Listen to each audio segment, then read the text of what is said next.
Orang-orang yang dekat dengan Al-Quran adalah orang yang menjadikan Al-Quran itu sebahagian dari hidupnya.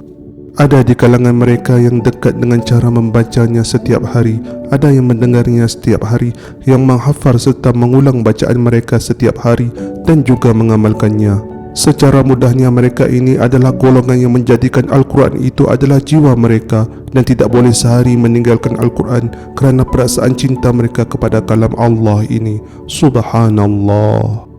Tetapi tahukah anda bahawa orang-orang yang cinta dengan Al-Quran ini, bahawa di dalam sebuah hadis Nabi SAW mereka digelar dengan gelaran Ahlullah.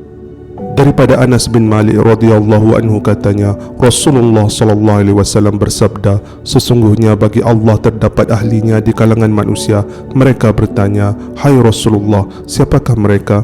Jawab baginda, mereka ialah ahli Al-Quran, Ahlullah dan yang diistimewanya. Riwayat Ibn Majah 215.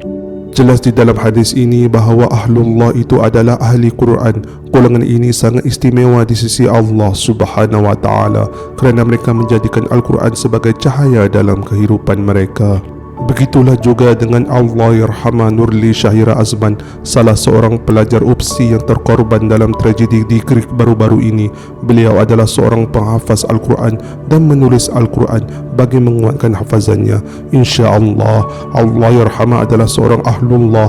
Allahu Akbar. Semoga Allah Subhanahu wa ta'ala menempatkan Allahyarhamah dan semua yang terkorban di kalangan mereka yang soleh dan soleha. Amin ya Allah. Kesimpulannya sahabat semua, betapa Allah Subhanahu wa ta'ala mengangkat mereka yang mencintai Al-Quran dengan gelaran Ahlullah di dunia ini, dan mereka sangat istimewa di sisi Allah Subhanahu wa ta'ala. Allahu Akbar. Semoga Allah Subhanahu wa ta'ala merahmati para ahli Quran atau Ahlullah. Amin ya Allah.